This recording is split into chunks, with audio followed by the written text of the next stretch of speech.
Assalamualaikum warahmatullahi wabarakatuh. Bismillahirrahmanirrahim. Pada umumnya siapapun orangnya ketika dia menjadi hamba Allah akan hilang dari dirinya itu apapun selain Allah. Dan tidak akan ada lagi tinggal sesuatu apapun berupa kesedihan. Orang yang menjadi hamba Allah itu tidak akan pernah sedih maksudnya.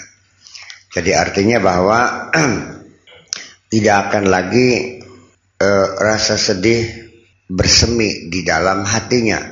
Dia selalu gembira dan selalu senang. Mengapa demikian? Ya karena dia selalu gembira menerima segala ketentuan Allah. Karena seseorang menjadi hamba Allah itu adalah one prestasi. Sekarang saya tanya deh. Ketika orang menjadi ajudannya presiden, bangga nggak? Jadi juru masaknya presiden, dokter presiden, sekretarisnya presiden, dengan jabatan manusia pun ketika kita menjadi pegawainya ada prestasi. Nah, ketika seseorang itu menjadi hamba Allah, siapa Allah? Sebagai Tuhan Sang Pencipta, ketika dia merasa sebagai hamba Allah, maka itulah prestasi yang tidak ada sesuatu pun yang melebihi itu. Jadi begini, kamu ini hamba Allah bukan sih? Lah iya, maksudnya hambanya Allah ini bahwa selama ini Anda ini pengabdianmu setiap hari untuk siapa? Siapa yang mempekerjakan kamu? Siapa majikan kamu? Siapa bos kamu? Selama ini kita kerja pontang-panting Jakarta, Surabaya, nunggang mobil, jadi tukang beca, jadi supir taksi, jadi tukang masuk, tukang berang, macam-macam. Mereka bekerja untuk siapa itu semuanya? Jadi artinya bahwa di sini la ilaha illallah, tidak ada Tuhan al-ma'budu bil haqqi, sebagai tempat pengabdian yang sebenarnya tidak ada. Majikan tuh nggak ada, hanya Allah saja. Ya, jadi kita bekerja kepada siapapun, sekalipun secara fisik kita bekerja kepada seorang Cina nungguin toko. Majikan kita tetap adalah Allah. Majikan kitanya, manusianya itu, bos kita itu, ya dia juga bekerja untuk Allah. Sehingga tidak di dalam agama Islam itu dilarang seseorang mengabdi kepada siapapun selain kepada Allah. Nah, inilah hal yang sangat mencemaskan para tuan tanah, para pejabat, para penguasa, para raja, karena mengandung arti pengingkaran terhadap kekuasaan mereka. Iya. Jadi nahnu syuraka la ujara, kami adalah partner, bukan sebagai buruh. Meriang-meriang sudah dimajikan ini. Nah itulah makanya Abu Sufyan, Abu Jahal, orang-orang Mekah, orang-orang elitnya, para pejabatnya itu ketakutan dengan isu la ilaha illallah itu. Ya cuman ya selama ini ya ini adalah salah satu kesimpulan dari makna la ilaha illallah yang pernah kita kaji selama 4 tahun itu.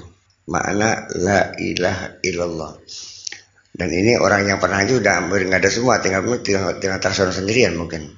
Om Sepang juga. Ya suatu ketika bisa diulang dibaca lagi. Makna la ilaha illallah itu 4 tahun baru selesai. Nah, salah satu implikasinya ialah meniadakan majikan. Meniadakan Tuhan itu Tuhan manusia atau Tuhan berhala atau Tuhan apa saja selain Allah. Jadi artinya bahwa kita ini mengabdi hanya kepada Allah. Al-Ma'bud sebagai tempat pengabdian, ya sebagai majikan yang sebenarnya ya hanya Allah.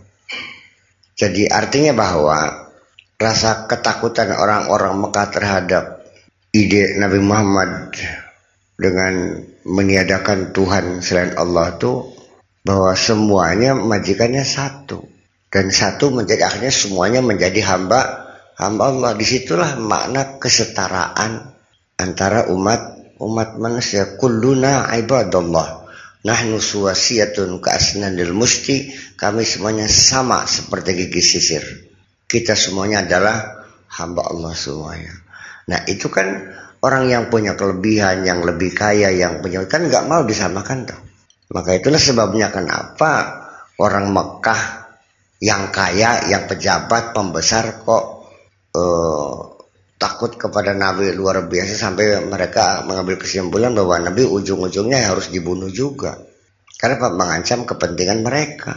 Itu persoalannya. Ya, padahal Nabi Muhammad sendiri secara formalitas, secara normatif kehidupan di dunia tetap ada ranking, ada job description, ada manajer, ada direktur, ada sekretaris. Itu memang itu adalah syariat. Kita lagi bicara masalah hakikat. Ini masalah tetap ya. Siapa yang jadi majikan, siapa yang jadi buruh, siapa yang jadi tukang cuci, siapa yang jadi tukang macul, itu memang ada. Dan Kanjeng Nabi menjanjikan, Anda nggak usah takut bahwa kepentingan Anda akan saya jamin. Anda tetap sebagai tokoh masyarakat, sebagai orang terhormat di sini, tetap nggak percaya. Itu politik persoalannya. Bahwa janji-janji politik itu sulit untuk dipercaya, dan biasanya janji politik itu nggak tepat biasanya. Tetapi ketika Kanjeng Nabi itu menaklukkan kota Mekah, Mekah dikepung, orang Mekah lari mencari tempat persembunyian. Nabi menjamin hanya 2 tempat yang kamu dijamin aman, tidak akan disakiti, tidak akan dibunuh. Yaitu ketika bersembunyi di Ka'bah, di Masjidil Haram, atau di rumah Abu Sufyan. Siapa Abu Sufyan? Itulah otak intelektualnya, tokoh intelektualnya yang akan membunuh Nabi itu. Dengan apa nih Allah, dengan Kanjeng Nabi menunjuk rumah Abu Sufyan tempat yang aman, artinya tidak akan diganggu karena dia adalah tokoh kamu. Nabi sadar lah kalau begitu, iya dong. Iya kan? Ternyata dia tidak dihinakan kok, tetap sebagai tokoh, baru dia percaya. Nah setelah itulah baru dia menyatakan kepada rekan-rekannya yang ada di Mekah, ternyata ketakutan saya nggak benar. Buktinya masih terhormat sih, rumah setempat yang terhormat yang tidak boleh dirusak, tidak boleh diganggu. Makanya datanglah satu surat itu. Apa suratnya itu? Idza jaa nasrullah wal fathu, ketika datang pertolongan Allah dan kota Mekah dapat ditaklukkan.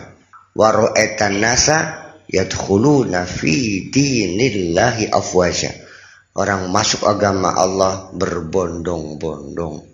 Karena ternyata komitmen Rasulullah terbukti benar, bukan hanya manuver. Bahwa Nabi tidak punya kepentingan dunia ini, dia hanya ingin mempersatukan umat kok. Jadi persoalannya. Innama yubayyu'una Allah. Ya beat mereka adalah beat kepada Allah.